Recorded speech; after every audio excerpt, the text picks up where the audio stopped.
Bien, bah, écoutez, merci d'être là cet après-midi pour conclure cette alternative que l'on a trouvée au Salon international du livre de montagne de Passy. Depuis 30 ans, il y a toujours eu des moments rares et des moments d'émotion dans les différents salons que l'on a fait. Et cet après-midi, je pense que c'est effectivement un moment vraiment dont on se souviendra, qui est la rencontre de deux montagnards gagnés par le virus du cinéma, René Vernadet et Bernard Germain. Ce qui caractérise René Vernadet, c'est sa force tranquille et toujours souriante, hein, à 95 ans. 93 ans. 93 ans, avec une vitalité vraiment époustouflante. Et il a signé l'année dernière avec Delphine Chatrian un livre de souvenirs abondamment illustré, ses souvenirs de chef opérateur, alpiniste et cinéaste. Il a tourné avec les plus grands, que ce soit Lionel Terray ou Louis de Funès, donc c'est dire effectivement le palmarès voilà, qui fait rêver Henri Agresti, a grimpé, qui a grimpé avec Lionel Terray peut-être, mais pas avec Louis de Funès. Voilà, vous avez 3 films ensemble.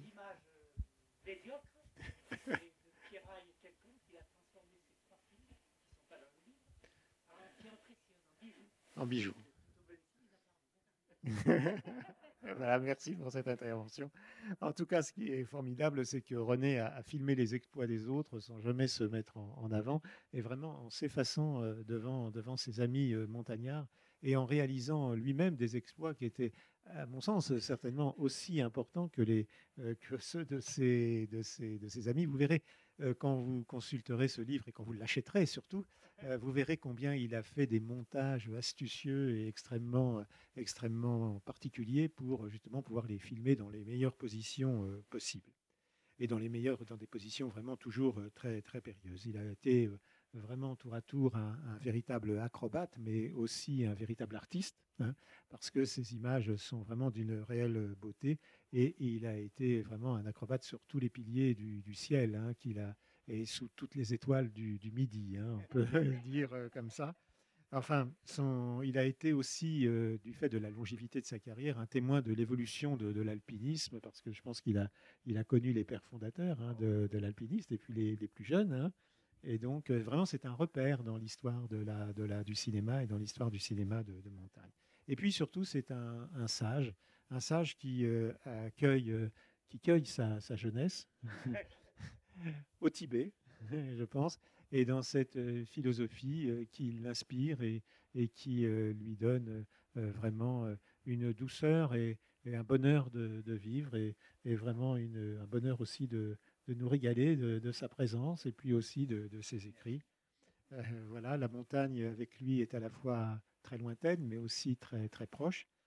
Il est vraiment d'une incroyable fraîcheur, d'autant plus qu'il a été l'auteur de chansons à succès, on le verra tout à l'heure, pour les Dépêchés de jeunesse, pour Gilbert Bécaud et Gerlas Davour. Voilà. Euh, on peut regretter qu'il n'ait pas composé La danse des canards, mais enfin, ça aurait été bien. Mais vraiment, c'est une vie rare. Bon, je parlerai tout à l'heure de Bernard Germain, parce que je voudrais vraiment remercier René et surtout lui donner tout de suite la parole compte tenu de la chaleur et de la chaleur de son amitié. Et je voudrais tout de suite lui demander comment il est devenu chef opérateur en montagne. Bien, moi, je travaillais. Pardon. Oui, moi, je travaillais dans des laboratoires de cinéma. Donc, j'étais entouré de films. Et ça s'est passé assez bien, puisque quand j'ai commencé ça a été la couleur qui est arrivée et qui a mis un peu tout le monde sur le flanc, puisque il fallait faire plaisir aux chefs opérateurs qui avaient des films faits. Voilà. Et à cette époque, les chefs opérateurs voulaient absolument avoir euh, des, oui, des bouts d'essai pour ceux qui venaient d'être tournés. Donc, on faisait 1 mètre de film une fois que tout était terminé. Ce film, on le mettait en fabrication, disons, et ça s'est passé assez bien puisque la plupart des assistants ne savaient pas faire ce travail. Moi, je savais parce que j'avais été dans des laboratoires, mais donc j'ai été recherché par des chefs opérateurs et comme ça, j'ai pu acquérir une nouvelle, de nouveaux travaux. Voilà. C'est pas chef opérateur tout court, c'est chef opérateur pour des films de montagne, parce que vous aviez déjà une petite expérience de la montagne. Oui, bien sûr. Oh, oui, j'étais déjà intéressé par faire de l'escalade. D'ailleurs, je venais assez souvent à Chamonix et ça s'est assez bien passé. Et j'ai été assez vite, comment dirais-je, récupéré par donc tous ces chefs opérateurs et ça m'a donné l'occasion de travailler. Voilà. On a le Mont Blanc sous les yeux là depuis 3 jours et on peut constater que la montagne fait son cinéma toute la journée devant nous pour nous régaler. Alors, Bernard Germain a écrit Dico Vertigo, donc un dictionnaire qui recense 500 films de montagne. Et je voudrais poser à René la question suivante, de savoir quel est son film préféré parmi tous ceux auxquels il a participé. Oh bien, je pense que c'est le film que j'ai fait pour les militaires et qui a été vraiment achevé et ça s'est très très bien passé. Enfin, Un film avec les militaires. oui, oui. C'est un pilier du, oui, oui, le pilier du ciel. Oui. Avec Jean-Claude Marmier. Avec Jean... Pilier du ciel avec Jean-Claude Marmier et donc avec le groupe du GMHM, et René a suivi et filmé le groupe avec des images assez vertigineuses, et il a même précédé le groupe pour avoir des images en plongée, pour qu'on puisse voir les grimpeurs en pleine action, en pleine ascension. Donc il était souvent, alors faut l'imaginer, en plus donc c'était la première, si vous permettez René, c'était la première hivernale de la directissime américaine des Drues. Et donc, voilà, donc je vous laisse imaginer. Moi, je ne connais que par photo, hein, personnellement, mais ça me donne déjà le vertige. Alors, voilà, il faut imaginer, vous imaginez René avec tout son matériel de cinématographie, hein, donc caméra, pour la prise de son, etc., accroché à une corde, parce que là, il a quand même pris de l'assurance avec une corde, hein, ça n'a pas toujours été le cas, mais donc avec accroché à sa corde, en train de filmer en plongée les grimpeurs qui font cette ascension. Voilà. Et en tout, pour ce film Pilier du ciel, qui est assez abouti, parce qu'on a une prise de son aussi directe des alpinistes en pleine ascension, et ça donne quelque chose d'assez extraordinaire. Et alors aujourd'hui, c'est peut-être un peu plus... comment dire, on n'a plus on n'a pas la même technique avec, on a les drones, on a, bon, c'est peut-être, mais là René, tout, c'était vraiment, et des caméras très légères. Et donc voilà, en tout, René aura passé 9 jours avec ce groupe, avec le groupe de Jean-Claude Marmier, dont 6 jours dans la paroi quand même, avec tout son matériel. Voilà. Bien, voilà. Enfin, quand on regarde le film sur YouTube, enfin, vous cliquez Jean-Claude Marmier, René Vernadet, vous tombez sur les Piliers du ciel. Et quand vous ressentez cette impression vertigineuse et que vous voyez Marmier souffrir quand même, enfin, en tout cas en difficulté, hein, enfin, je veux dire, c'est pas une grimpette là pour monter au Jardin des Cimes. On se rend compte de ce qu'a dû faire René pour aller tourner les images, parce qu'il le voyait effectivement sous un angle vraiment très périlleux, enfin, je pense. Oui, oui. Mais ça, pour moi, c'est un des meilleurs souvenirs que j'ai eus des films que j'ai faits. Ah oui, il y a eu Les Étoiles de Midi, ça a été le déclenchement. Donc, c'était Marcel Ishak qui avait fait de nombreux courts-métrages de montagne et de ski, et dont entre autres À l'assaut des aiguilles du diable. Je lui ai montré des films et il m'a engagé pour être opérateur de ce film qui, en fin de compte, a bien marché puisqu'on a eu le Grand Prix du cinéma français pour ce film. Voilà. Par rapport aux étoiles de midi, je ne sais pas si vous connaissez ce film, hein, mais il est vraiment absolument magnifique. Il a été salué et remarqué par Éric Romer au moment où il dirigeait les Cahiers du cinéma.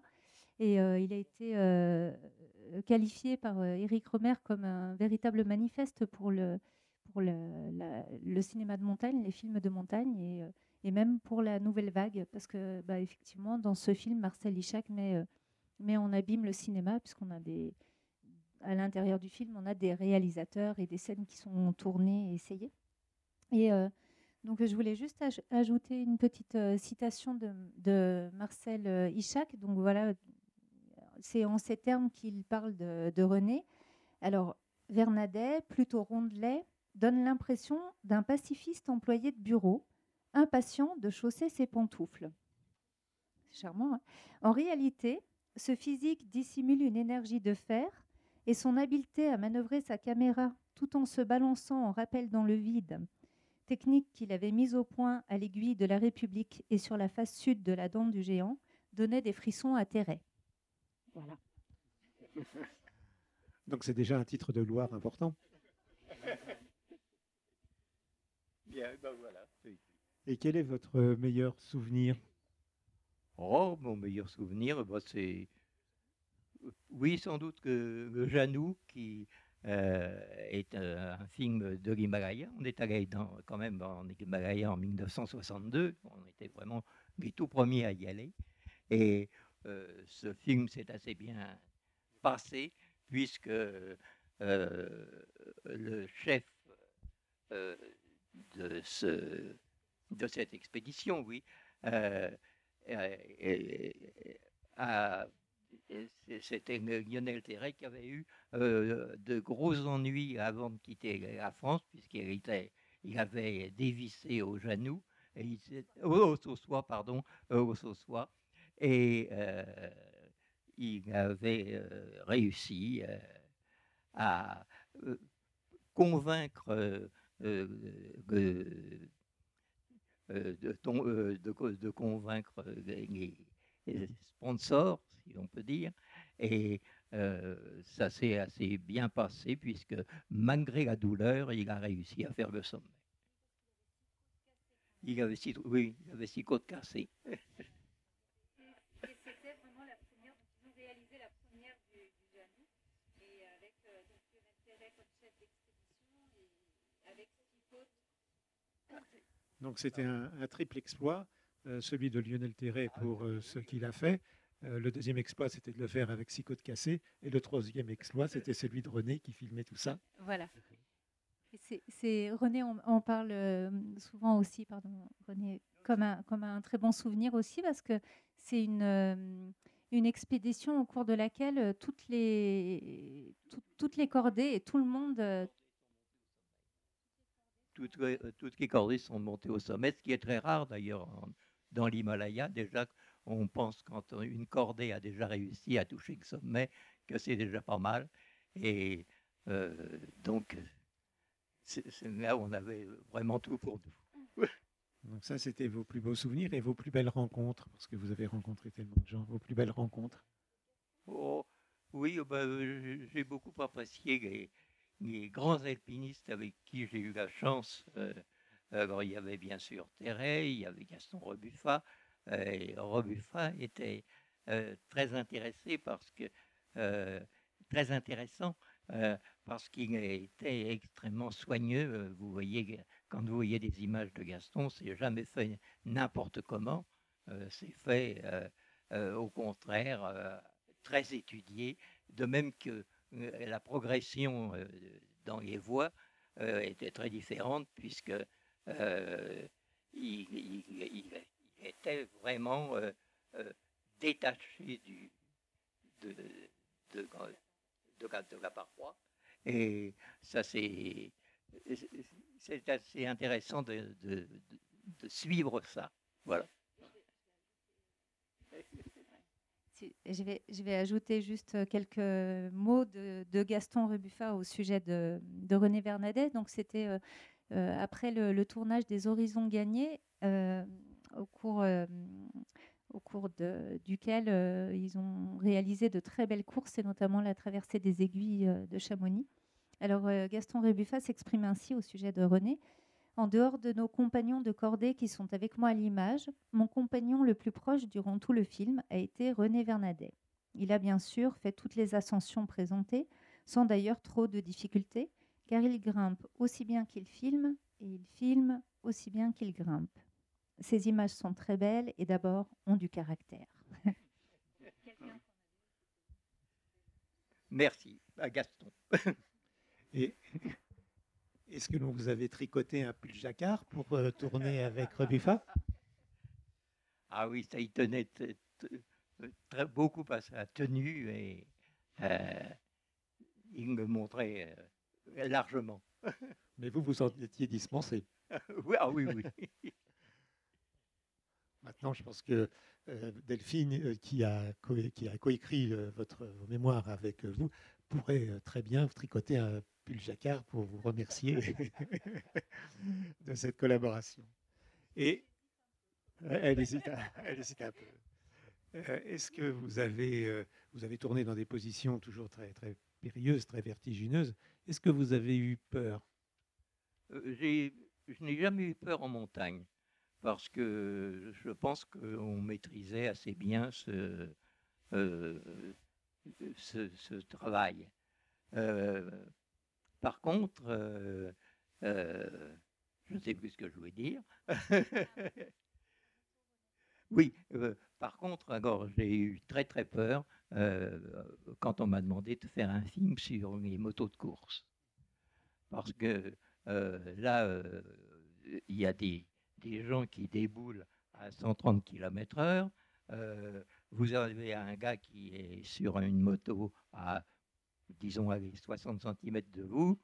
Et là, vraiment, vous vous posez des questions en disant c'est pas possible que ça dure comme ça. Et il y en a forcément un qui va embugner un autre et ça va faire un tas de ferraille. Eh ben non, ça s'est bien passé. Voilà, c'était une maîtrise de la technique. C'est parce que justement, vous avez tourné en situation périlleuse avec les plus grands alpinistes de toutes ces époques. Et est-ce que vous avez une notion que vos exploits sont aussi grands que ceux qui ont été accomplis par tous ces alpinistes que vous filmiez? Oui, oh ben, je pense que chacun était très conscient de ce qu'il faisait, oui. Et est-ce que vous avez tourné avec Bernard Germain, qui est avec nous aujourd'hui? Non, nous n'avons pas eu l'occasion de travailler ensemble, mais il a repris quelques films dans son dico Vertigo. Ça va venir, hein, on va tourner ensemble. D'accord. Déjà, c'est le cas aujourd'hui avec Bien Godefroy de sûr, Moncoul. oui. Alors, en tout cas, vous avez tourné avec les plus grands, hein, et ça, c'est certainement de grands souvenirs. Ah ben oui, c'était une chance parce que c'était de fortes personnalités. Oui. Juste, je reviens par rapport aux exploits, hein, parce qu'en réalité, René ne m'a jamais parlé d'exploits. Pour lui, voilà, c'était normal, c'était naturel, tout était normal. Voilà. Donc, je rectifie parce que sa réaction n'était pas Sa réaction celle coutumière. Sa Voilà. réaction était modeste. Voilà. Il allait au bureau, sauf que le bureau, c'était la montagne. Voilà, exactement. C'est un beau bureau quand même. Et c'est un beau bureau alors qu'au départ, vous auriez pu être dentiste. C'était. C'est-à-dire que j'ai hésité, après le bac, j'ai hésité en me disant qu'est-ce que je vais faire. Ça serait intéressant d'être dentiste, l'école dentaire, mais il y a quand même le cinéma qui m'intéresse beaucoup. En fin de compte, je me suis dit, je vais toujours essayer pendant 1 ou 2 ans, et puis on verra bien si ça marche. On continuera. Et en fin de compte, ça s'est très bien passé. Tant qu'à être sur les dents, autant l'être en montagne.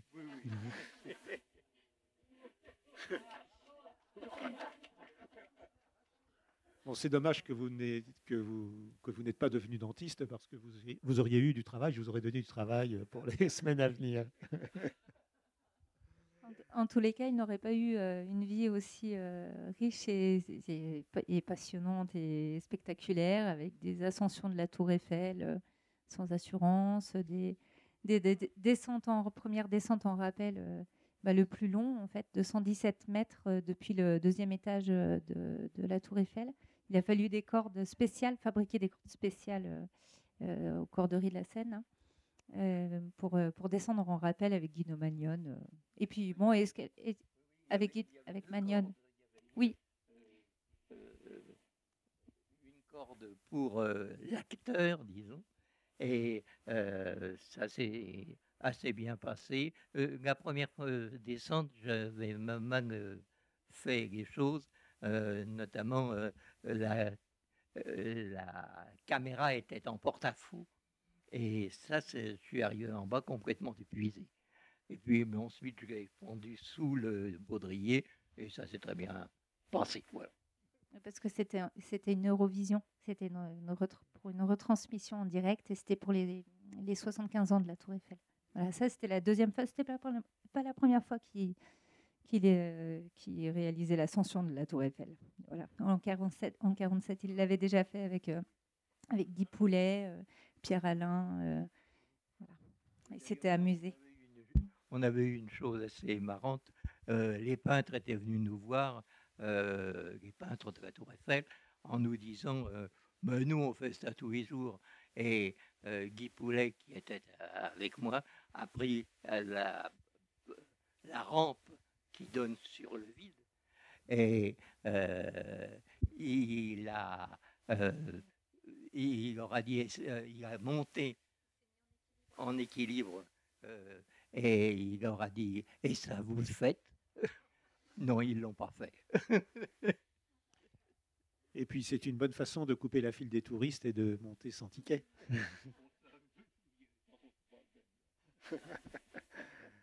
Et vous vous êtes beaucoup investi aussi pour le Tibet. C'est un pays que vous connaissez bien, auquel vous êtes très attaché. Que j'aime beaucoup, mais là c'est trop long pour en parler. C'est l'objet d'une autre interview. Et c'est la source de votre sagesse? Oh, je ne sais pas, mais en tous les cas, ça m'a donné l'occasion. C'est moi qui ai fait venir le Dalai Lama à Chamonix. J'ai eu donc quelques satisfactions. Et vous avez écrit un livre sur le Tibet, on peut rappeler ce titre? Oui, qui s'est bien vendu d'ailleurs. Il a les Chevaux du Vent, et il s'est vendu à 11 000, ce qui est quand même très honorable. Oui, plus qu'honorable, c'est autant que la moyenne des ventes au salon de Passy. Voilà, en tout cas, merci beaucoup. Vous voulez ajouter un petit mot?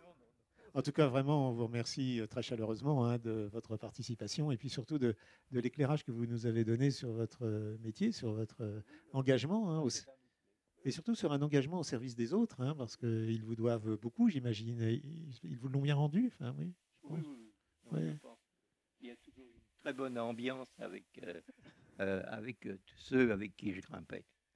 D'accord. Écoutez, c'est vraiment formidable. Et puis, c'est vraiment une leçon d'audace, et une leçon de vie. Enfin, non, je ne le prends pas comme ça. Vous ne prenez pas comme ça.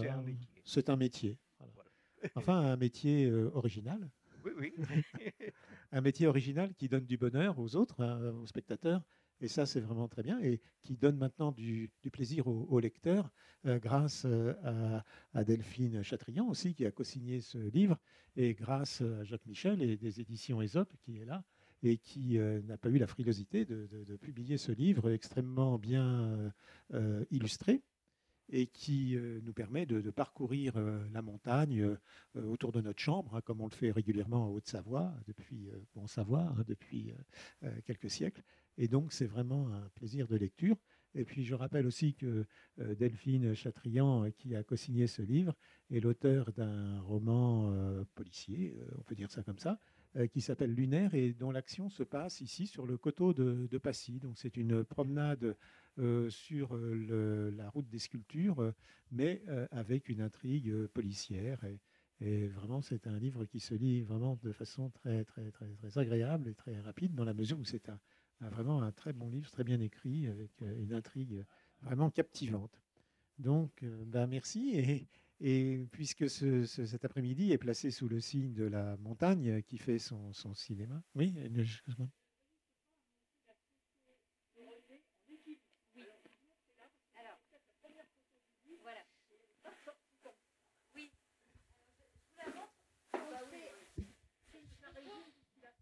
Ouais. Ça résume ce qu'il a fait, ça résume aussi ce qu'il a inventé pour trouver. Hein, tiens, montre à la caméra. Lors du tournage des Étoiles de Midi. Et voilà. Donc vous avez René Bernadette, je vais circuler. Ceux que je filmais et qui se trouvent. Tiens. Montre à la caméra pour que... Oui, donc on avait des difficultés pour placer la caméra. Alors en fin de compte, on a pris une échelle, on l'a mis en travers, on l'a aubané, et puis on a pu tourner, faire une photo composite avec les acteurs qui se trouvent ici et le caméraman qui se trouve sur l'échelle. Alors c'est pas sur une planche, c'est sur une échelle. Je vais m'approcher, je vais faire le tour, je vais vous la présenter.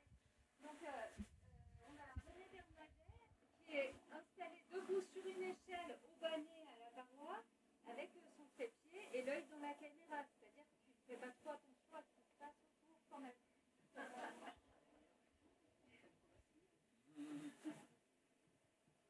Alors c'est comme ça, c'est une photo qui a été prise par Jacques Hersault, mais c'est aussi une vue qui apparaît dans le... C'est aussi un photogramme, c'est une vue qu'on voit dans les Étoiles de Midi. Voilà. Bon, bah, ça résume, c'est bien, c'est vrai, ça résume assez bien. C'est important de voir ces images fortes qui nous font pénétrer dans les coulisses de l'exploit.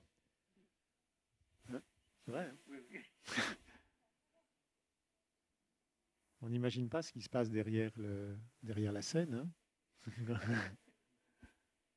Oui, mais c'était la seule façon de montrer ça, puisque autrement j'étais gêné par le... Bah oui, voilà. C'est au-dessus du glacier. Et encore là, c'est sur une. Il est perché sur une paroi, mais il a aussi tourné sur un arbre perché. Oui, oui. C'est en gros le pilier des cosmiques qui est tombé il n'y a pas longtemps. À peu près, quoi. Ah bah le troisième, quand on a fait cet exploit, là, le troisième surplomb de la directissime américaine est tombé et il est maintenant dans la vallée. Donc partout où tu passes, finalement, les montagnes tombent. Je sais pas. Donc on va au Bannet, le jardin des cimes, dès ce soir. Oh, non, il n'y a eu qu'une prise. Il n'y a eu qu'une prise. Oui. En tout cas, oui. Par rapport au tournage des Étoiles de Midi, donc L'essentiel s'est tourné quand même au Grand Capucin. Et puis, donc, il y a eu une bonne partie du tournage qui s'est réalisé. Et puis, à un moment donné, il y a eu des problèmes avec avec le film. Donc, il a fallu retourner. Non, non, pour ça, c'était très différent. Non, ça, c'est vraiment un tournage qui a eu lieu au-dessus du glacier Rond, comme je l'ai indiqué à nos amis. Et voilà. On parle toujours d'exploit hein, dans ce salon du livre, mais il y a véritablement une esthétique de la montagne, une esthétique de l'alpinisme. Et je pense que René Vernadet en est vraiment l'un des représentants les plus magnifiques. Hein. Merci beaucoup René. Et oui.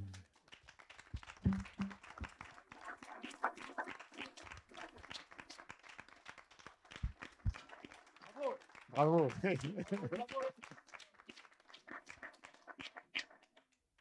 Voilà, bah c'est vraiment très, très réconfortant et surtout, ce qui est vraiment très, très sympa cet après-midi, c'est effectivement l'approche à la fois souriante, amicale de ces deux cinéastes qui nous accompagnent et qui distillent vraiment autour de nous la bonne humeur parce qu'ils ont tout grimpé, tout filmé.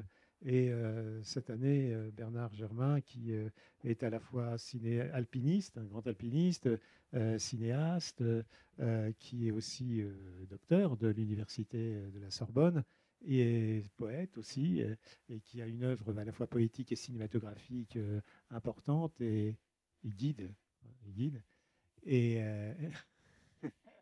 et écrivain. Oui. Voilà, et si c'est Henri Agresti qui le dit, il faut vraiment le répéter parce que il repère tout et il sait où tous les films sont tournés. Donc, c'est bien. En tout cas Bernard Germain, cette année, son actualité, c'est de signer Dico Vertigo, qui est le dictionnaire de la montagne au cinéma, et qui répertorie 500 films, dont certains ont été tournés par René Vernadet. Donc, sur ces 500 films, j'imagine qu'il y a des films qui sont que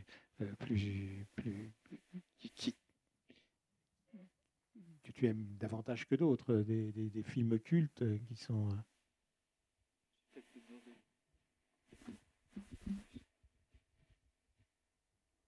Oui, tout d'abord, bravo à René qui a toujours été un repère pour le cinéma de montagne. Et puis, parler d'abord peut-être d'un film que je cite, qui est un film sur René, parce qu'il y a un film sur René Vernadet que je vous conseille largement, qui a été fait par une jeune réalisatrice il y a 3 ans, Laetitia Chalandon, avec un titre que je trouve merveilleux, c'est René Vernadet, l'œil qui précédait l'exploit.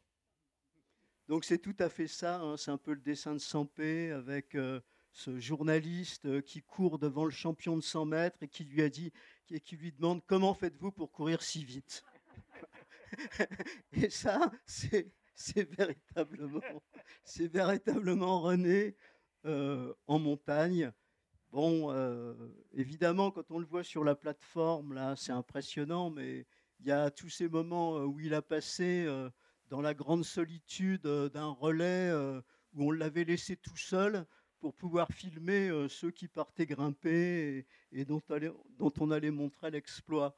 Et je trouve que, bon, Gaston, que j'ai bien connu Gaston Rébuffat, que j'ai bien connu à la fin de son existence notamment, insistait beaucoup sur ce film qui est un film majeur, je pense, de Rébuffat, dans le style connaissance du monde, que René a beaucoup pratiqué, puisqu'il a fait quand même bien des conférences sur le Tibet et que c'est un grand conférencier en dehors d'être un grand cinéaste. Et avec ce personnage quand même très humaniste qui était Gaston, mais qui était très jaloux de ce qu'il faisait, Gaston a dit je considère que Les Horizons gagnés, c'est une co-réalisation avec René Vernadet. Donc, pour que Gaston considère que c'est une co-réalisation, véritablement, je veux dire, c'est très fort. Ça veut dire à quel point ce regard, cette façon de capter la montagne, ce regard de peintre pratiquement sur la montagne, cette organisation du cadrage, c'est quelque chose qui nous a beaucoup marqué dès les années 50, avec ces premiers films dont je parle, un film qui m'a vraiment, qui est ma vocation de guide, je dirais d'une certaine façon. C'est un film qui a été produit par Walt Disney, parce que Gaston était un bon commerçant et il avait réussi à vendre Étoiles et tempêtes à Walt Disney aux États-Unis, l'un de ses premiers films. Et quand Walt Disney a vu Étoiles et tempêtes, les sites du Mont Blanc, il s'est dit, mais là, il y a le lieu pour une fiction. Et ils ont eu l'idée d'adapter un roman qui s'appelait La Citadelle, qui était sur la première ascension du Cervin. Ils l'ont adapté au cinéma, ils l'ont appelé Le Troisième Homme sur la montagne. Un tournage qui a lieu en 1954, entre 54 et 58.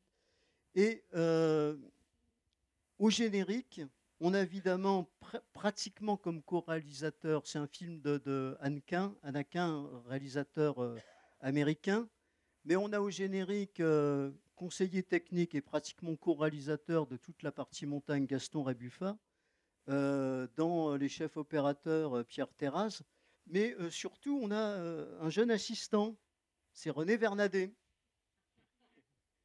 Et cette très très belle histoire de l'ascension du Cervin, c'est une histoire marquante d'un jeune qui veut devenir guide. Et je raconte un peu ça dans le livre, c'est que il se trouve dans le fond d'un hôtel avec l'obligation pratiquement d'être le 3e ou 4e de cuisine, et il ne rêve que d'une chose, c'est de devenir guide. Mais comme son père est mort en montagne, sa famille veut absolument qu'il devienne hôtelier. Et moi, je me trouvais dans cette période à Chamonix. Je cherchais un boulot. J'étais 3e de cuisine dans le bas des cuisines de l'hôtel Richemont, que vous connaissez. Et je ne rêvais que d'une chose, c'était de devenir guide. Alors, c'est vous dire à quel point c'était quelque chose de marquant dans lequel je pouvais me reconnaître, quoi. Il y a toujours de l'identification dans les débuts d'une vocation. Et à l'hôtel Richemont, si vous voyez où il se situe dans Chamonix, il y a devant l'hôtel de Richemont une petite annexe là, qui donne, il y avait juste en bas le Chouka, le bar mal fréquenté que certains d'entre vous connaissent, et qui depuis est devenu un magasin de vêtements, je pense. Et alors, on avait notre chambre qui donnait là sur la rue, et on pouvait voir les montagnes en face. Et si on baissait les yeux, on voyait un petit cinéma qui s'appelle le Cairn, où à la place, il y a un bar malfamé maintenant. Non, je ne crois pas qu'il est malfamé, pardon. Excusez-moi. Où il y a un bar où il y a un peu de vidéo. Voilà. Et à l'hôtel Le Cairn, ils avaient acheté une copie des Étoiles du Midi. Et ils passaient les Étoiles du Midi pendant toute la saison. Et alors, comme moi, j'étais un gamin de 14 ans, le chef opérateur caissier m'avait pris à la bonne et je pouvais aller voir le film quand je voulais. Alors, c'est vous dire que les Étoiles du Midi, tournées par René, avec Jacques Hertaut, Marcel Ichac, Lionel Terray, etc., c'était quelque chose qui m'était absolument familier. Et là, je dois dire que c'est plus la vocation de cinéaste que de guide qui m'a gagné à ce moment-là, ce qui fait que, voilà, les deux ont donné finalement ce livre, qui est un livre sur la montagne au cinéma. Voilà, c'est formidable, cette montagne qui est un véritable grand écran de cinéma. Et pour ces 500 films qui figurent dans ce Dico Vertigo, comment s'est opéré le choix? Parce qu'il y a des films de montagne tournés par René, mais il y a aussi José Lito, des films avec Michel Serrault, etc. Enfin, alors en fait, ce livre n'aurait pas dû exister. Voilà. Mais... Si véritablement j'avais su rendre ma copie à temps, le livre n'existerait pas. Parce que j'avais un contrat d'édition chez Paulsen Guérin avec Christophe Rella, quand c'était réalisateur, dont je parle de plusieurs des films. Christophe, avec Christophe, on s'était mis d'accord sur un petit livre que je ferais qui raconterait un petit peu mes aventures de tournage, voilà, à travers le monde, à peu près une cinquantaine de films tournés un peu sur toutes les montagnes du monde. Bon, il y avait pas mal de choses à raconter. Et puis il m'a dit, tu pourrais peut-être terminer par une sorte de masterclass du cinéma de montagne. Et puis en fait, comme j'avais toujours des tournages, je ne réussissais pas à remettre ma copie et ça a duré comme ça pendant un certain temps. Et puis Charlie Buffet est arrivé, et Charlie qui a travaillé au Cahier du cinéma et puis à l'IB, notamment pour la critique cinématographique, qui connaît bien le milieu montagne, etc. Il m'a dit, bon écoute, on a vraiment besoin d'un livre sur le cinéma de montagne. Est-ce que tu veux pas complètement réorienter ton projet et nous faire quelque chose sur le cinéma de montagne dans le monde? Alors, je dis, ouais, mais alors là, attends, c'est plus la même chose. Là j'ai déjà des délais que je tiens pas. Si je pars pas seulement sur mes films, mais sur l'univers, t'es pas prêt de l'avoir. Et puis, je me dis, c'est quand même un problème parce que je touche à des réalisateurs qui sont souvent des grands réalisateurs. Et je lui ai dit, il faut que je réfléchisse. Et puis en réfléchissant, je me suis dit, mais au fond, c'est pas le cinéma de montagne véritablement qui m'intéresse, c'est plutôt la montagne au cinéma. Alors là, il y a une nuance importante parce que je peux passer par le film policier peut-être pour expliquer la chose. Si on fait une sorte de dictionnaire ou d'encyclopédie sur le film policier, on ne va pas pouvoir mettre les gendarmes à Saint-Tropez dedans. Parce que les gendarmes à Saint-Tropez sont des policiers avec Louis de Funès. Mais ce n'est pas un film policier. C'est la police au cinéma, par contre. La police au cinéma, oui, là, je peux mettre les gendarmes de Saint-Tropez. Et ben, c'est exactement la même chose, je dirais, avec les bronzés font du ski pour le cinéma de montagne. Parce que quand j'ai commencé à faire un peu un sondage autour de moi, je me suis aperçu que dans le grand public, quel est le film de montagne que vous connaissez? Film de montagne. Souvent, il n'y a rien qui vient. Spontanément, il n'y a rien qui vient. Et puis très souvent, il y a les bronzés font du ski. Et moi, les bronzés font du ski, je ne l'avais pas vu. J'explique pourquoi, hein, par snobisme. Ah, si toute la foule entière va voir les bronzés font du ski, quand même, un guide, cinéaste, universitaire, ne va pas voir les bronzés font du ski. Stupide. Donc, pour le livre, j'ai vu les bronzés font du ski, j'y ai trouvé des quantités de choses extraordinaires. Et j'ai trouvé que véritablement, la montagne y était remarquablement traitée d'une façon très intéressante.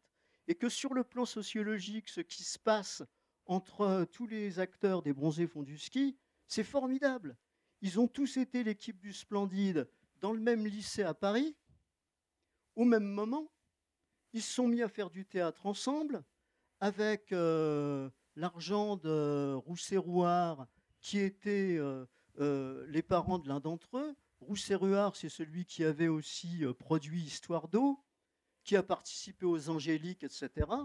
La montagne, évidemment, ce n'était pas son truc, mais il avait fait aussi Avant les bronzés. Et je m'aperçois qu'en fait, cette équipe là, sur le plan sociologique, ce n'est pas tous les mêmes. Et que Gérard Jugnot, par exemple, et Michel Blanc sont issus de classes beaucoup plus populaires que Clavier ou l'Ermite. Et qui joue quoi dans le film? Eh bien, ceux qui jouent le rôle du médecin, du beau moniteur, etc., sont issus des classes les plus favorisées, et que ceux qui jouent les pauvres beaufs, les beaufs du film, sont issus en fait des classes les moins favorisées. Et que ce qui va se passer après les bronzés font du ski, c'est extraordinaire. C'est que d'un seul coup, les meilleurs écrivains de cinéma et scénaristes, comme Gérard Jugnot, Michel Blanc, vont avoir les films et les rôles les plus forts et les plus humanistes. Parce qu'ils ne veulent plus jouer les beaufs, ils ne veulent plus faire les bronzés. Et c'est extraordinaire de voir à quel point ce film est révélateur pour l'équipe elle-même, mais aussi est révélateur, je dirais, par rapport à toute une catégorie de la population qui a vu qu'au fond, on pouvait avoir un certain recul par rapport aux montagnards et à la montagne. Et que ceux qui étaient les plus ridicules, c'était peut-être pas ceux qui trouvaient les montagnards ridicules.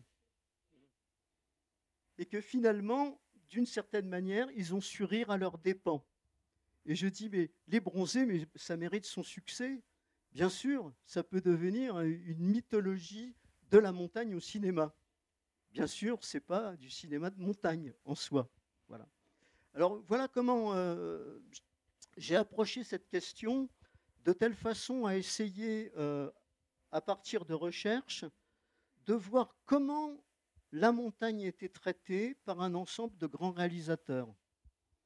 Et effectivement, si on se demande quels sont les films dans lesquels il y a de la montagne, pourquoi il y a de la montagne dedans, quel est le rôle de la montagne, alors là, on va s'apercevoir que Hitchcock, Tarantino, Cimino, Kubrick, etc., ont usé de la montagne, ont utilisé la montagne à des fins qui étaient souvent obsessionnelles chez eux, ou qui allaient apporter une force au film, une valeur symbolique qui n'existerait pas si ça n'avait pas été tourné en montagne, mais dans un autre type de paysage.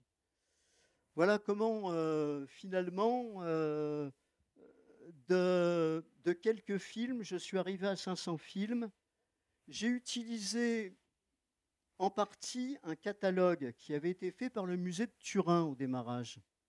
Le musée de Turin a fait un simple catalogue des films dans lesquels il y a de la montagne, ou qui sont tournés dans des sites de montagne. Ça a été fait en 2004 par Aldo Audisio. Ils ont recensé, sans les critiquer, sans les analyser, ils ont recensé 8000 films de fiction. Moi, j'en ai 500, mais j'ai aussi les documentaires. Eux n'avaient pas pris les documentaires. Et en fait, il y a des milliers de films qui ont été tournés depuis, à la fois en documentaire et en fiction. Donc, c'est dire à quel point la montagne offre véritablement un décor, une possibilité de travail, une possibilité d'apporter un certain type de regard aux grands réalisateurs. Et j'ai souhaité véritablement qu'on ait à la fois des documentaristes, des œuvres de fiction, et puis des réalisateurs très connus et d'autres inconnus, et des jeunes aujourd'hui qui nous font des films assez remarquables, comme je prends Zabardast, qui est sorti il y a 1 an ou 2, que vous pouvez voir sur Internet, de Jérôme Tanon, avec Graziani, etc., et toute une équipe de snowboarders qui font des choses tout à fait exceptionnelles, et dans un esprit d'un travail très très construit sur le plan cinématographique. Donc ça me paraissait important de rendre justice à la fois à ceux qui ont des tout petits budgets et à ceux qui savent utiliser des budgets proches de l'infini. Oui, c'est un livre extrêmement complet. Et tu faisais allusion tout à l'heure à Yves Rousserroir qui a fait fortune avec Histoire d'eau. J'ai lu dans une gazette récemment qu'il était marchand de vin. Qu'il était marchand de vin. Oui, oui, tout à fait. Oui, il était marchand de vin, Rousserroir. Oui, à Ménherbe. À Ménherbe, hein, c'est ça. C'est pour ça. Je résume. C'est Emmanuel. Ah, Emmanuel. Emmanuel, exact, excusez-moi. Alors, Emmanuel. Je vois que monsieur a une bonne cinématographie personnelle. Monsieur est un œnologue particulièrement informé. Et œnologue averti par ailleurs. Donc il ne se trompe pas sur les déterminants des viticulteurs. En tout cas, ce livre est véritablement une somme. Et on voit bien qu'il y a des films où la montagne est un décor et dans d'autres films, elle est un personnage. Elle est un décor, par exemple, dans la scène finale d'un film de Jean Delannoy qui se déroule sur le parvis de l'église du Plateau d'Assy, dont j'ai oublié le nom parce que ma mémoire est défaillante. Mais il y a aussi la montagne qui est un véritable personnage, comme par exemple dans le film de Jacques Hertault, La mort d'un guide, par exemple, qui est un film qui a été au départ tourné pour la télévision et qui a eu un tel succès qu'il est passé ensuite en salle.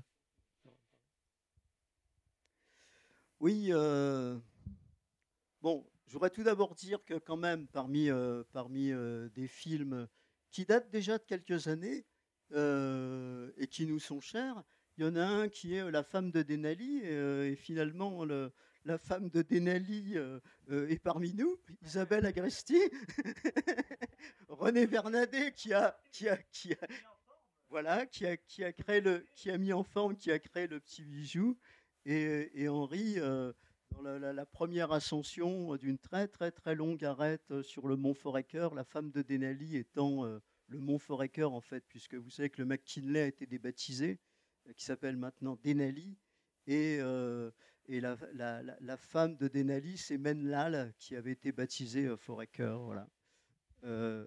C'est une très belle histoire et c'est un très beau documentaire dans lequel on voit que à cette époque, la parité était plus que respectée, car les sacs portés par Isabelle sont quand même souvent les plus hauts, les plus larges et probablement les plus lourds.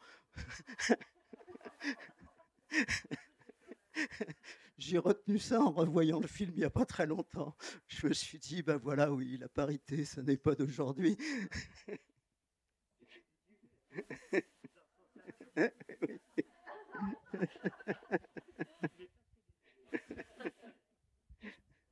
Il n'y avait pas 14 tonnes de cigarettes comme dans les expéditions nationales à Népal, l'Everest. Oui, je peux peut-être revenir sur la genèse quand même de ce travail dans la discussion un peu avec Charlie Buffet et aussi avec Stéphanie Tizi qui a beaucoup travaillé sur l'iconographie. Bon, je me suis aperçu tout de même en me lançant dans ce travail qu'il y avait un problème de légitimité. Parce qu'à partir du moment où on commence à avoir un point de vue pas seulement descriptif, mais un peu analytique, voire parfois critique, sur des grands réalisateurs ou sur des grandes œuvres, bon, je peux prendre Shining de Kubrick, La mort aux trousses de Hitchcock, etc. Bon, on s'aperçoit assez vite qu'il y a quand même des gens des universitaires qui ont passé leur vie sur l'œuvre d'un réalisateur. Et que forcément, a priori, ce qu'on va dire, ça va être faux, ou ça va être mal vécu, ou ça va être biaisé, ou ça va être incomplet, etc. Donc ça pose quand même un problème de légitimité. Comment je fais pour écrire sur les films des autres à partir de quelle documentation, avec quelle forme de légitimité? Alors là, Charlie m'a dit, mais c'est pas un travail universitaire. J'avais commencé à écrire un peu sur le style universitaire. C'est pas un travail universitaire. Ce qui nous intéresse, c'est ton ressenti. C'est quelque chose qui t'est personnel, quelque chose qui te tient à cœur, ou qui fait partie de ta propre philosophie, l'expression de ta fibre, etc. Je me suis dit, bon, je vais commencer comme ça, et puis on verra ce que ça va donner, mais sans garantie. Donc j'ai commencé par des films avec lesquels j'avais une histoire particulière. Par exemple, Shining de Kubrick. Shining de Kubrick, j'ai gravi le mont Hood, au pied duquel il y a l'hôtel. Le fameux hôtel, où il n'y a pas le labyrinthe et tout ça, mais c'est censé être dans cet hôtel au pied du mont Hood. Là, j'avais une histoire bien particulière parce que je fais le mont Hood de nuit avec mon beau-frère qui est américain. On se retrouve au sommet dans la nuit, on redescend au petit matin et après le magnifique lever de soleil, on redescend au petit matin et là, on a un type qui monte vers nous avec un énorme sac à dos. Il nous arrête il nous dit vous vous êtes pas inscrit pour l'ascension. Ah bon, il fallait s'inscrire. Oui, il fallait vous inscrire au parc là en bas. Et il tire son sac à dos, il sort un énorme registre du sac à dos. Il dit il faut vous inscrire là maintenant. Et puis vous allez venir avec moi au bureau du parc. Alors là déjà, on est dans une situation, on se dit bon, à quelle sauce on va être mangé, quoi. Et on arrive dans cet endroit où ils avaient leur bureau, les Rangers, et j'avais une sorte de sentiment de malaise, je ne sais pas, il y avait quelque chose de bizarre, quoi, en entrant dans leur bureau, dans leur truc. Et je m'aperçois au bout d'un moment que c'est le fameux hôtel de Shining. Voilà. Et je me dis, là, il faut que je revoie le film, etc. Donc, ça m'a fait, par ce prisme, je dirais, personnel, et puis ce prisme d'un regard sur la montagne, de ce lieu particulier, qui est quand même assez inquiétant, ça m'a permis d'avoir une analyse du film par un prisme à la fois personnel et surtout par le prisme uniquement de la montagne. Même histoire pour La mort aux trousses. Là, le mont Rochemort, dans lequel, voilà, c'est le mont Rochemort qui va décider de la mort des méchants, c'est lui le justicier en fait. C'est la montagne qui rend la justice chez Hitchcock. Je m'aperçois que là, il y a effectivement toute une histoire. Bon, j'ai eu l'occasion d'y aller, etc. J'ai eu aussi un certain type de ressenti. Et je me dis, mais j'ai aussi une histoire personnelle par rapport à ce film. Donc, je peux faire une recherche et regarder le film, l'ensemble du film, par le prisme de la séquence finale. Et finalement, c'est par cette démarche d'un prisme particulier. Et au fond, on s'aperçoit que personne, effectivement, ne regarde un film souvent par un prisme aussi particulier, mais qui va influencer l'ensemble du film. Je peux prendre aussi, par exemple, La Porte du Paradis de Cimino, qui est un véritable chef-d'œuvre.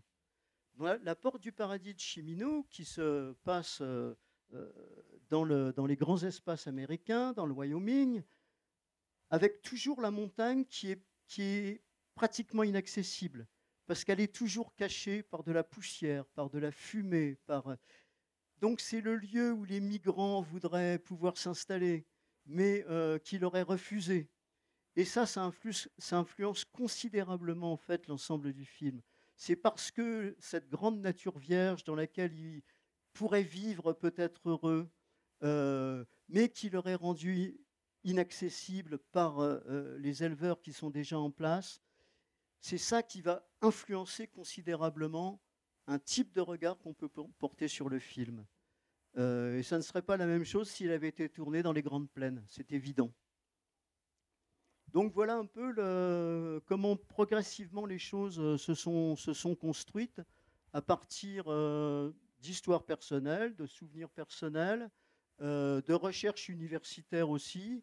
Et j'ai revu à chaque fois, si vous voulez, chaque film, volontairement, quel qu'il soit. J'ai cherché à revoir ces films-là, y compris les Bergfilms des années 20, les films allemands avec Leni Riefenstahl, Louis Streinke, les fameux films d'Arnold Fanck notamment, qui sont des films fondateurs en fait de ce qu'on pourrait appeler cette fois le cinéma de montagne. Et non plus la montagne au cinéma, vraiment le cinéma de montagne, je crois qu'on le doit en grande partie au Bergfilm allemand, c'est clair. C'est un livre formidable dans la mesure où c'est une véritable traversée du siècle à travers la montagne et le cinéma. Et pour les Béotiens, enfin pour le Béotien que je suis en tout cas, en matière de montagne et en matière de cinéma, c'est un véritable plaisir de lecture où on retrouve à la fois les figures que l'on connaît, Gérard Philippe, Gérard Houry, Claude Lelouch, François Truffaut, etc., les cinéastes spécifiques de la montagne, comme René Verdadet ou Jacques Artaud ou Marcel Ichac, etc. Et ce qui est vraiment frappant, c'est la qualité littéraire des textes. Et moi, je l'ai lu pendant sur plusieurs semaines, plusieurs mois. le matin en prenant mon café tranquillement, parce que je me réveille de bonne heure. Et c'était vraiment un réel plaisir de lecture, parce que d'une part, ça nous dispense d'aller au cinéma, et comme on ne pouvait pas y aller pendant les 2 mois de ce printemps, c'était vraiment tout à fait pratique et très économique en fait, puisque ce livre vaut le 40 euros et c'est vraiment tout à fait, tout à fait un excellent rapport qualité-prix par rapport à 500 places de cinéma. Enfin, je pense qu'on peut le dire. Non, c'est d'une qualité littéraire et vraiment avec une fluidité du style qui est tout à fait digne d'éloge. Toute une somme, non pas d'anecdotes, mais de précisions sur à la fois la genèse des films, leur interprétation, le sens que le cinéaste a voulu donner à son histoire. Et c'est particulièrement réussi. Et puis surtout, l'éclairage que tu donnes de ce film. Et ça nous fait mieux comprendre à la fois non seulement l'histoire, non seulement le film, mais aussi l'époque à laquelle ce film a été tourné. Oui, bon, il y a une grande traversée du temps, hein, évidemment, à travers un ouvrage comme celui-ci. La grande traversée du temps, bon, pratiquement, pour moi, là, elle commence avec Max Linder, avec un excellent film de Max Linder de 1910, où pour la première fois, il tourne à Chamonix avec 2 caméras. Donc déjà, il prévoit comment le montage pourra être fait. Et une histoire absolument savoureuse. Max et sa belle-mère, où il emmène sa belle-mère pour lui apprendre à faire de la luge, du patin à glace, du ski, etc. Et évidemment, vu par le prisme de Max Linder, c'est un film d'une drôlerie absolue, sachant que la vie du personnage est absolument tragique et que il y a une espèce de tension absolument incroyable entre une vie gâchée, une vie dramatique au possible, et un personnage qui ne pense qu'à faire rire son public. C'est très étonnant. Et puis ensuite, bon, tout le Bergfilm allemand. Là, je crois que le Bergfilm allemand est très fort. Et il a souvent été après escamoté parce que les gens comme Louis Streinke, etc., au moment, et Leni Riefenstahl, bien sûr, au moment de la montée du nazisme, n'ont pas su vraiment résister aux moyens que le nazisme pouvait leur fournir pour produire leurs films et pour continuer à œuvrer sur le plan cinématographique.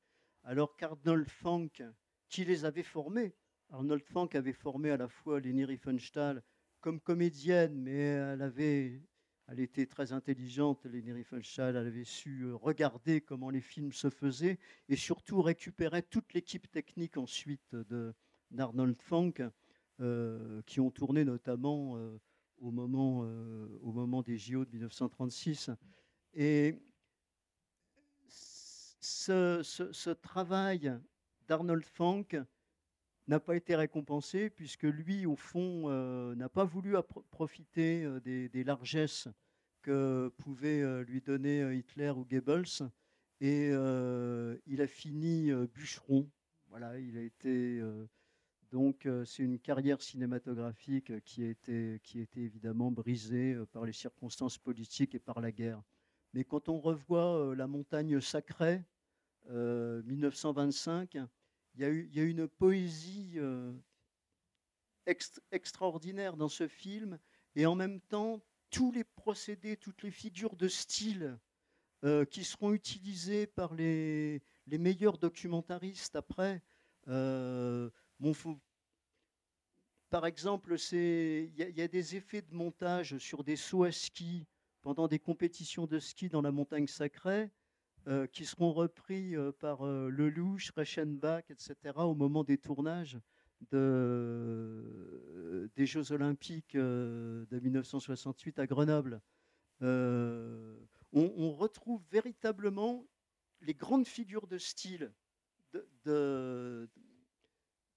je dirais du documentaire, déjà, alors que c'était des fictions, hein, du documentaire de montagne sont déjà présentes dans les films d'Arnold Fanck, qui était véritablement un précurseur. Bon, avec évidemment une vision comme ça du néo-romantisme allemand, une dramatisation de la montagne qui aujourd'hui passe plus mal. Beaucoup de films de montagne ont été tournés pendant la guerre, je pense à Premier de Cordée. Et quel était le rapport des cinéastes avec la Continentale qui finançait l'ensemble des productions cinématographiques françaises à cette époque? Oui, alors le cas de Premier de Cordée, c'est particulier. Donc,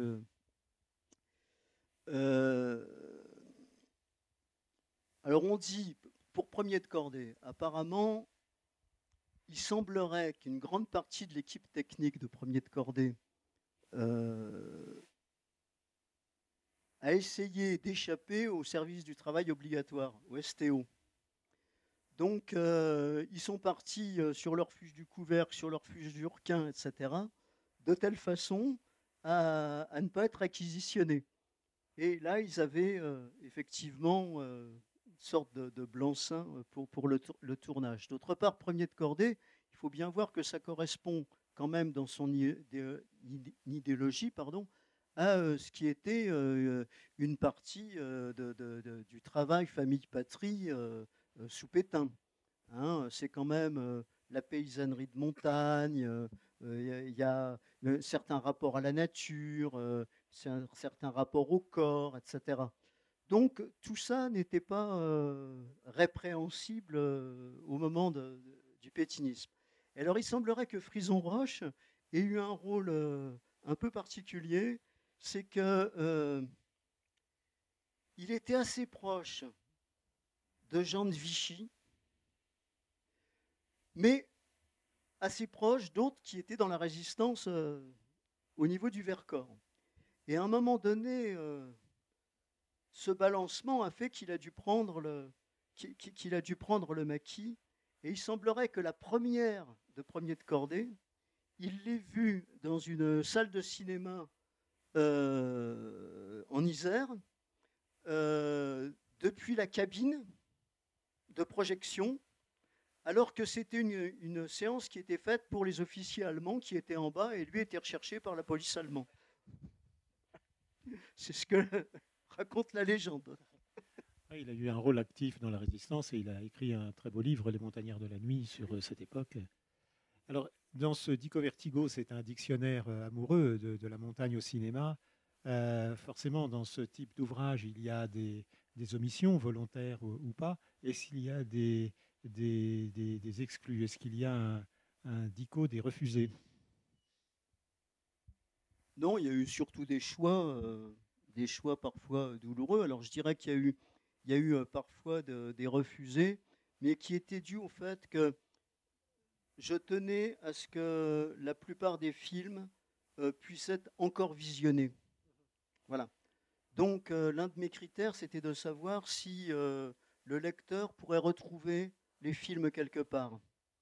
Et il y a quelques films que je n'ai pas mis, effectivement, alors que j'avais le désir de le faire, parce que ce sont des films qui ont disparu ou qu'on ne réussit plus à voir ou qui sont bloqués par les producteurs, etc. Et je trouve que c'est dommage de parler d'un film qu'on ne peut pas réussir à revoir, sauf dans des cas exceptionnels. Il y a par exemple ce film que je vous conseille de rechercher, qui est le film le plus recherché au monde. Donc si vous le trouvez, vous ne le dites à personne, mais vous venez me le dire à moi.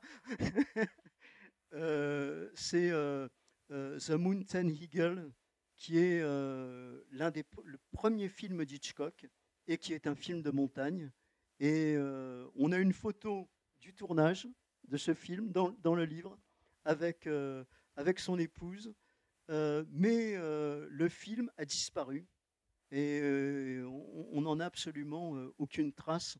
On a seulement la trace du scénario qui est toujours un couple qui fuit par la montagne et c'est la montagne qui décide de ce qu'ils vont devenir.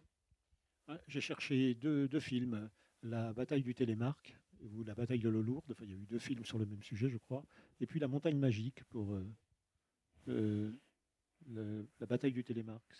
Oui, alors bon, c'est des films que j'ai pas trouvé en fait, ou que bon, qui m'ont pas frappé. Donc ça fait partie de ces alors attendez, 8000 moins de 7500 films qui sont dans le catalogue du musée de Turin et que j'ai repoussé. Donc j'ai pas repoussé, mais que soit je connaissais pas, soit qui m'ont pas marqué, soit que j'avais pas d'histoire personnelle par rapport au réalisateur, etc. Ça fait partie de ces films qui passaient le dimanche soir à la télé et on attendait que la fin du film avant de repartir en fac. Et je me souviens d'une descente à ski là, dans la bataille du Télémark qui était vraiment formidable. Hein? Oui.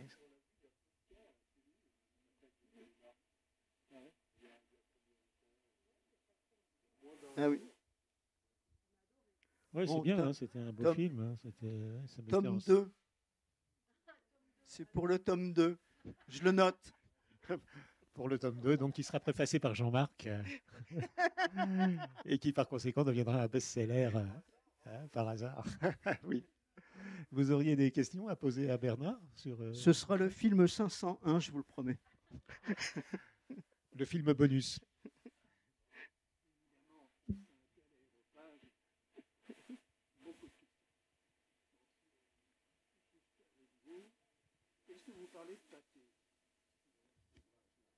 De pâté ciné. Oui. Oui, alors bon, disons que Pathé, si vous voulez, ils ont quand même fait d'abord j'ai un peu, si vous voulez, éliminé tout ce qui était de l'ordre de. Comme producteur, en général, si vous voulez, je ne m'attache pas aux producteurs. Mais ce qui est intéressant, c'est qu'eux, ils ont fait des images qui sont en fait des séquences. Ce n'est pas des films, c'est des séquences. Hein. Il y a les fameuses séquences La mer de glace, au Bosson, etc. Et je ne les ai pas... Oui.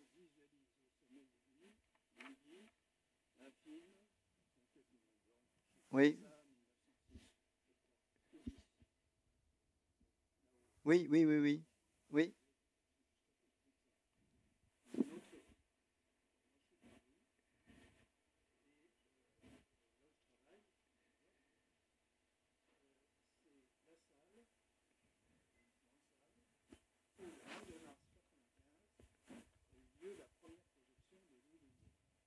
Oui.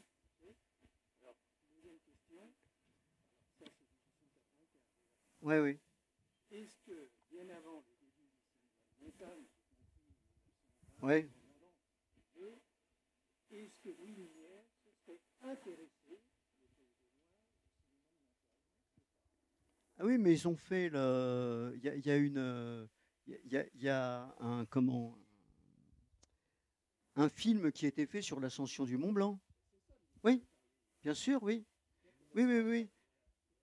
Mais si vous voulez, je veux dire, moi, je n'ai traité, si vous voulez, que les films qui sont des films construits, que ce soit en documentaire ou en scénario, hein, c'est-à-dire des films où il y a à point de vue construit, etc. Mais tous ces films-là, ce sont les premières images de montagne. Hein. Elles datent de bien avant 1910, de bien avant Max Linder. Hein. C'est clair. Hein. autre chose? Est-ce qu'il existe-t-il quelque part en Europe, en France ailleurs, une cinémathèque qui se consacre au cinéma de montagne? Oui, alors tout à fait, oui. Donc moi j'ai travaillé en partie avec eux et je vous conseille vivement d'aller sur leur site internet. C'est la Cinémathèque des images de montagne de Gap. Cinémathèque des images de montagne de Gap. Et notamment, le Max Linder dont je parlais, vous pouvez le voir sur leur site. Et ils ont numérisé un très très grand nombre de films, dont des films anonymes. On ne demande que d'essayer de retrouver les auteurs, notamment au début du XXe siècle, sur l'ascension de la dent d'Urquin, par exemple. Alors, on peut voir les 4 premières minutes de tous les films directement. et on peut éventuellement leur demander un mot de passe pour essayer de voir les films en entier. Et ils ont un très très grand nombre de films. Donc j'ai fait une petite annexe d'ailleurs dans le Dico Vertigo sur les cinémathèques de montagne, parce que c'est la principale cinémathèque de montagne en France. Bon, il y a Louis Lumière à Lyon, qui normalement, en dehors des films Lumière, devrait en avoir d'autres, mais ils ne sont pas véritablement consacrés à la question. Il y a eu différents projets, mais je pense que c'est vraiment Gap maintenant qui a fait l'ensemble. Ils ont pu récupérer, par exemple, tout le fond des films de Lionel Terray. Ils ont beaucoup de choses intéressantes d'un très grand nombre de cinéastes de montagne.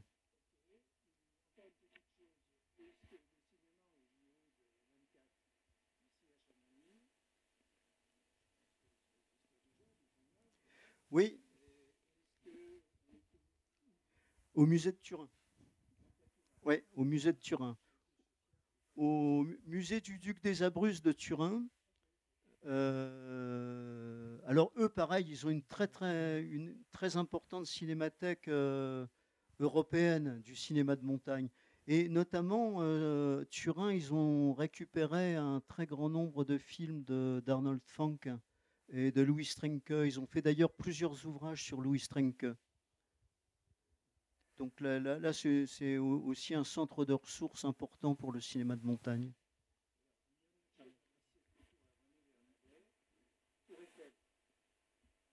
Oui. Oui, oui.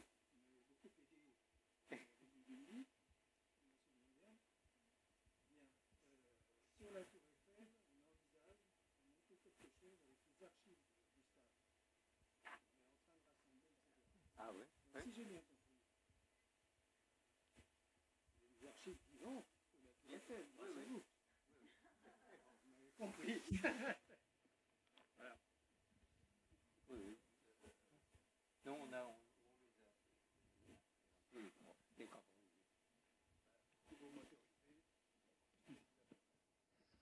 D'accord. Il y a un mois de cela, on recevait Cédric Gras, ici même, qui parlait de son dernier ouvrage, Les alpinistes de Staline, et où il évoquait une aventure concernant une cordée de 8 femmes au pic Lénine. Et il y a un film qui est fait l'objet d'une chronique dans ce dictionnaire et qui est un pic pour Lénine et qui est réalisé par Bernard Germain. Ah, un pic pour Lénine, oui. Bon, bah, je peux vous parler d'un pic pour Lénine. Bon, effectivement, alors c'est une histoire qui,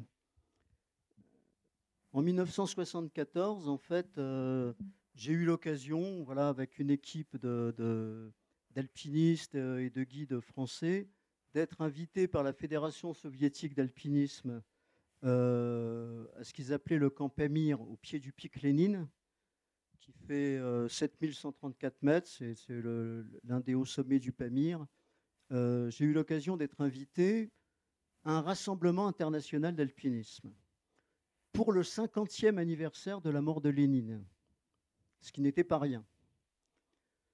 117 alpinistes de tous les pays et en général, c'était des équipes nationales sélectionnées qui se retrouvent au Camp Pamir, au pied du pic Lénine, où il y a aussi le pic Octobre, le pic du 19e congrès, etc.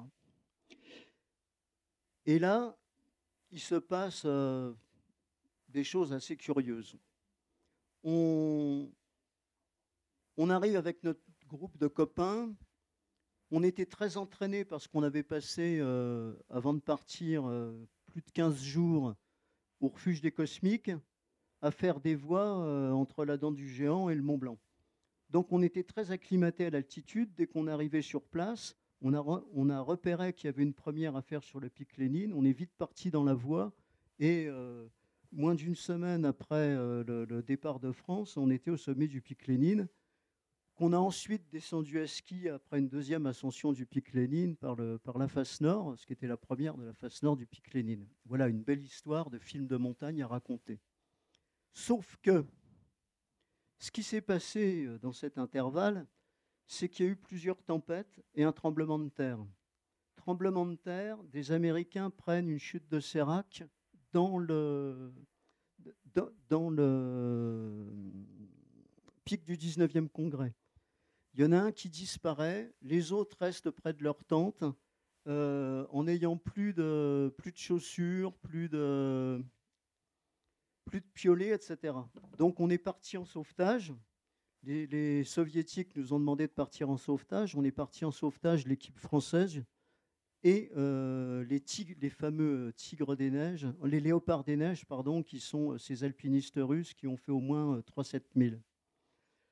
On va chercher les Américains. Voilà. Bon, il y en a un qui a disparu, un mort.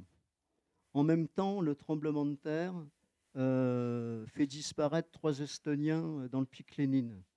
Une tempête arrive et une expédition de femmes soviétiques, uniquement des femmes, 9 femmes, meurent les unes après les autres sous le sommet du pic Lénine en tentant le sommet du pic Lénine. Une Suissesse meurt d'épuisement. Bon, au total, 17 morts en l'espace d'un mois. Et nous, on est partis constamment en sauvetage pour aller chercher des gens à droite à gauche, comme on avait déjà tout fait. Bon, je veux dire, finalement, les sauvetages un peu nous revenaient. Bon, il y avait aussi Doug Scott qui est parti pas mal avec nous, qui était dans l'équipe britannique. Et je rentre avec mes rushs avec l'intention de faire un film de montagne. Je ne vois pas comment je peux faire un film de montagne après des histoires comme celle-là, quoi. Donc, je garde les rushs pendant de 74 à 81, pendant 7 ans.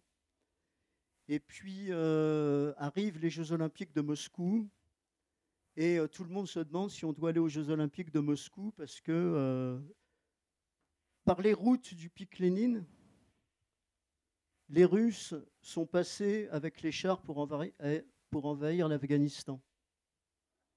Donc, est-ce qu'il fallait participer aux Jeux Olympiques de Moscou ou pas? C'est ce que tout le monde se posait la question, puisque c'était l'envahissement de l'Afghanistan par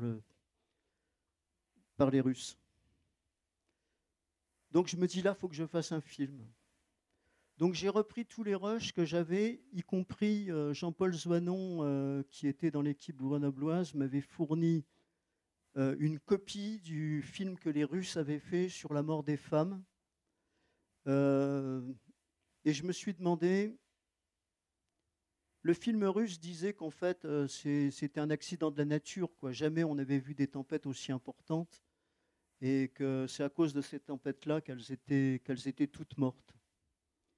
Et en définitive, je me dis, mais il y a peut-être une autre raison. Si c'était le Mont Rose et non pas le pic Lénine, est-ce qu'elles auraient pris les mêmes décisions avant d'arriver au sommet? Quelle était la pression idéologique exactement?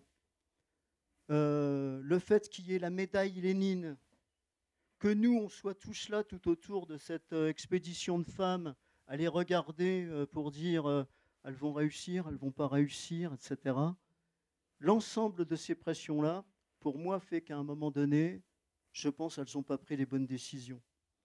Donc je suis revenu par tout un travail de cinéma d'animation sur toutes les œuvres du réalisme socialiste, les œuvres de la grande orthodoxie et tout ce qui était raconté sur la vie de Lénine, notamment aux petites filles dans les écoles. Et avec ça, j'ai fait une sorte de film qui était kaléidoscope pour essayer de montrer qu'au fond, c'est l'ensemble des pressions idéologiques qui, à un moment donné, et pour tous ceux d'entre nous qui allons en montagne, fait qu'on va prendre peut-être la bonne décision ou pas la bonne décision. C'est-à-dire la perturbation de notre intuition par des pressions qui sont le plus souvent inconscientes. Alors, il y a un livre qui vient juste de sortir, que j'ai préfacé, là, que vous pouvez trouver, c'est Catherine Destivelle qui vient qui vient de le sortir. C'est un film un livre de Linda Cotino. Donc c'est traduit de l'italien. Le titre c'est Elvira, vous m'entendez?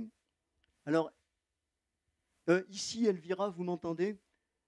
C'est donc le récit reconstitué de ce qu'a pu traverser l'esprit d'Elvira, la chef d'expédition, qui est morte la dernière de froid et d'épuisement sur le pic Lénine. Et je trouve que Linda Cotino traduit assez bien les événements et quel a pu être le ressenti. Donc moi j'avais fait ce film Un pic pour Lénine. Le résultat de ce film, c'est qu'en fait, il a été parfois censuré dans certains festivals, à Trento par exemple. Donc il était passé à l'université de Trento en off. Le Parti communiste italien, qui était à cette époque très évolué, très en pointe, très anti-stalinien, a trouvé que c'était un magnifique film qui en disait long sur le stalinisme, etc. C'est pour ça que tu pensais au livre de Cédric Gras, Les alpinistes de Staline, parce qu'en fait, notre chef de camp au Pamir, c'était l'un des alpinistes de Staline dont Cédric Gras parle dans son livre, c'est-à-dire Vitaly Abalakov. C'est l'histoire des frères Abalakov. Et nous, on l'avait comme chef de camp. Donc on a bien vu comment il agissait pendant tous ces drames-là. Bon, il était déjà vieux, il était déjà assez usé, et il a été, je pense, dépassé par les événements qui n'étaient pas simples pour eux. Et le Parti communiste français qui avait vu le film que j'avais fait a réagi exactement à l'inverse du Parti communiste italien en disant que c'était de l'anticommunisme primaire. Voilà. Donc moi je trouvais que, quand même, ce qui me paraît le plus fort dans ce que j'avais trouvé dans cette recherche, en fait, c'est un film de recherche, c'est que Lénine était véritablement un personnage christique. Toutes les représentations de Lénine que j'ai vues, que j'ai utilisées et que j'ai comparées aux représentations du Christ dans les œuvres de la Grande Orthodoxie, les œuvres du réalisme socialiste, de l'archange qui pourfend avec son épée le dragon, et l'image du bolchevique qui pourfend le capitalisme, c'est frappant. On peut mettre en fondu enchaîné, on peut mettre les deux images l'une contre l'autre et on s'aperçoit que véritablement, on est passé des croix et des vierges sur les sommets au buste de Lénine sur le même sommet. Et tout simplement, on est passé d'une grande idéologie à une grande idéologie. Quel buste irais-tu mettre sur le sommet du Mont Blanc lors de ta prochaine ascension du Mont Blanc? On le verra. En tout cas, ce que tu viens de nous dire, c'est vraiment très important. Il va falloir mettre un bateau, je pense. Un bateau, ouais. En tout cas, c'est très important, le film que tu as fait et la chronique qui en découle, dans la mesure où c'est une illustration de ce qu'a été l'alpinisme politique à une certaine époque.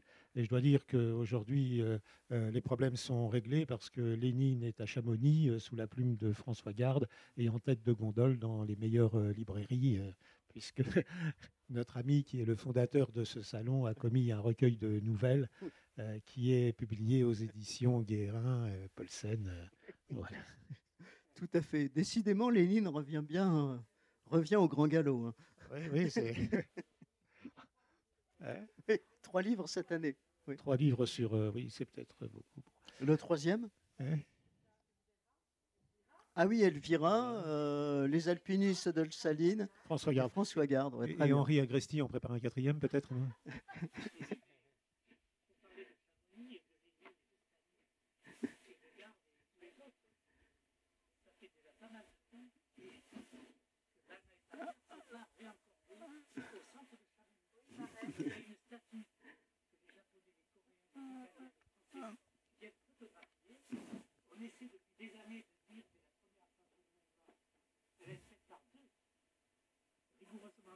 Bien reconnus, mais ils ne sont pas réencordés. Donc il y a ce Et donc, le sommet du pic des Dunes est aussi à Chamonix, de 1500. Et Gaston parle des toujours les pouces au cri de la poudreuse. Et du reste, solo et tout le reste. Voilà. Donc, il y a peut-être encore un travail à faire, non pas seulement au Permis. Oui, d'ailleurs, le très bon film de Denis Ducrot sur la première ascension du Mont Blanc s'appelle pas Balma et Paccard, il s'appelle Les Inconnus du Mont Blanc. Très bon film d'époque, très bien reconstitué. Ah oui, Très bien. Remarquable. Et un salut à Denis Ducrot, qui est vraiment très talentueux, tant comme cinéaste. Oui, que alors comme, il y a par exemple un film de Denis dont je parle, qui pour moi est un film mythique pour tous ceux qui font des expéditions mer-montagne, c'est Où vas-tu, Basile? Où vas-tu, Basile? C'est le film fondateur, on pourrait dire, des films mer-montagne. Et ce qui est assez remarquable pour ce salon, c'est qu'en fait, Où vas-tu, Basile a donné à Denis l'idée, bien des années après, il y a très peu de temps, d'écrire un roman qui s'appelle N'approchez pas de l'île Dawson, qui a eu le Grand Prix il a eu du le livre prix Henri Kefelec Henri Kefelec en Bretagne. à Passy. Oui. Oui, oui. Et une mention, oui, oui. Oui, oui, il a eu une mention ici. À Passy. Très bon livre. Et c'est un très bon roman. Hein. Ouais, Vraiment un c'est très bon formidable. roman. Ouais, Très bon roman d'aventure. Et voilà. Et Denis Ducrot a aussi été le chef opérateur d'un film de Pierre-François de Georges sur l'histoire de l'église du Plateau qui s'appelle Le Mystère d'Assy et qui est vraiment un très très bon film. Mais malheureusement, il avait été tourné en cassette DVD là et VHS, oui, VHS, et on ne le trouve plus facilement même. Ça se transforme. Donc voilà, si vous avez des cassettes des DVD là, vous pouvez les transformer, c'est collector. On va bientôt céder la place à nos amis qui vont parler de Giono, mais on ne pouvait pas terminer cette rencontre sans parler du cinéma de Giono, qui a inspiré Pagnol, qui a inspiré François Leterrier, dont tu fais quelques chroniques, je pense. Oui, alors le cas Giono est un peu particulier parce que il s'est trouvé, je veux dire, dans la situation à un moment donné d'être justement taxé de collaboration. Et du coup, son film, le film qu'il aurait dû tourner dans son pays, il l'a en définitive tourné bien ailleurs. Il l'a tourné dans l'Aubrac. Et pourquoi il l'a tourné dans l'Aubrac? Parce que celui qui l'avait condamné ou qui avait participé à sa condamnation, c'était probablement Aubrac. En tout cas, c'est mon hypothèse. Et on sait qu'il avait eu mal à partir avec Aubrac. Et du coup, ça a donné un film assez étrange que je vous laisse découvrir dans le Dico Vertigo à Giono, parce que c'est quelque chose c'est une histoire, je pense, très forte, parce que Giono a été quand même, notamment avec Colline, l'homme qui a consacré une certaine vision pastorale de la montagne. On peut dire même peut-être que toute l'œuvre de Giono, c'est la symphonie pastorale, jusqu'au moment où il a été dans cette difficulté politique qui était probablement un règlement de compte. Oui, c'est ça, c'était un homme de la montagne qui aimait la montagne. De la montagne du Sud. De la montagne du Sud, mais de la montagne quand même. Bien sûr. Oui, oui, tout à fait. Est-ce que vous avez encore des questions à poser à nos invités? En tout cas, oui, Godefroy. Bon, Bernard, il y a un film par rapport au sujet, je n'ai pas vu, mais qui me paraît essentiel, c'est 5 jours ce printemps-là. Oui, oui. Parce que c'est un film testament. Oui, oui. Fred Dillman est un Suisse qui va faire des films Hollywood, qui fait le principe de parfois, et à la fin de sa vie, tourne un film sur l'histoire d'un notable anglais qui reprend finalement dans le film, qui est pas très net, et qui retourne dans un village en Suisse pour faire une ascension. C'est la confrontation entre sa vie à lui, sa vision de la vie, et la vie effectivement du village. Oui, alors tout à fait, je lui accorde même beaucoup d'importance parce que pour moi, c'est certainement l'une des plus belles fictions de montagne, 5 jours ce printemps-là de Zidman. Et, et, et pourquoi? Eh bien, d'abord, il y a une histoire quand même d'inceste qui est traitée d'une manière remarquable dedans. Il y a aussi, alors moi j'insiste un petit peu dans le livre sur cette séquence où le glacier rejette un guide qui est mort depuis très longtemps et, et sa femme, évidemment, vient voir cet homme jeune, tout jeune, qui était son mari et qui a été... Oui, voilà, qui est contre... Voilà. Et évidemment, ça traduit la différence d'âge qu'il y a entre lui et sa nièce, avec qui il a une relation incestueuse. Mais j'insiste sur le fait alors de quelque chose qui est assez étrange, c'est qu'en fait, Zinman a fait l'école de Vaugirard, donc ce qui est Louis Lumière aujourd'hui. Et il se trouve que Laurent Chevalier, grand réalisateur aussi de films de montagne, a fait l'école de Vaugirard et a fait un film très court dont je parle qui s'appelle Sérac et qui traite la même chose. C'est-à-dire c'est cette femme qui retrouve son mari guide des années et des années après. Et Hitchcock, dans The Crystal Trench, de la même façon traite la même chose, mais complètement à l'opposé.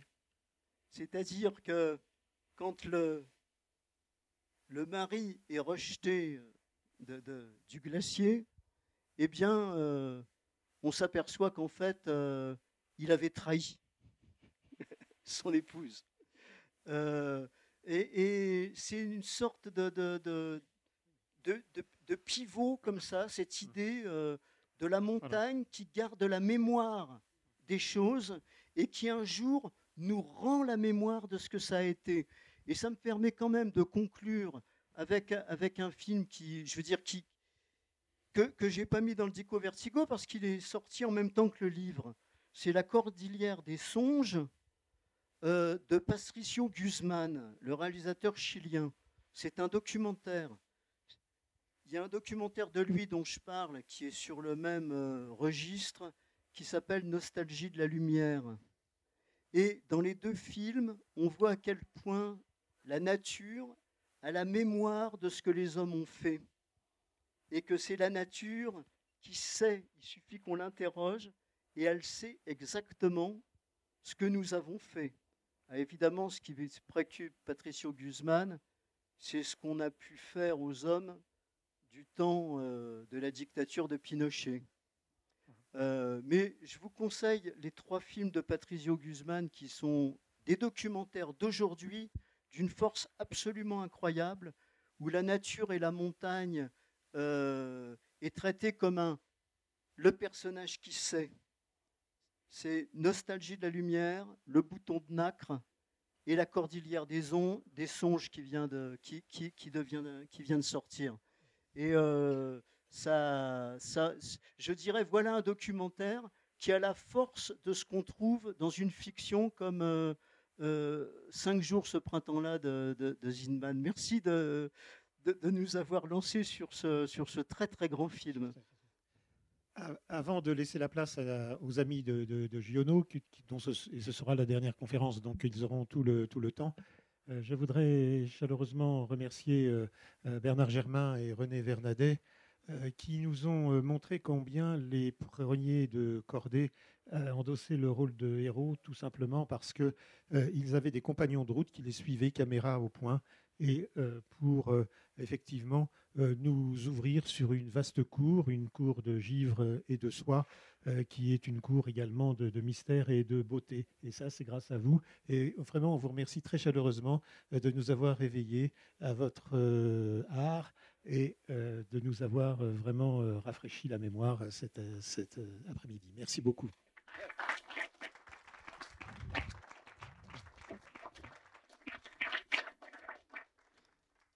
Merci Michel, et continue tes lectures du matin, ça me paraît important. Très bien, donc Là, nos amis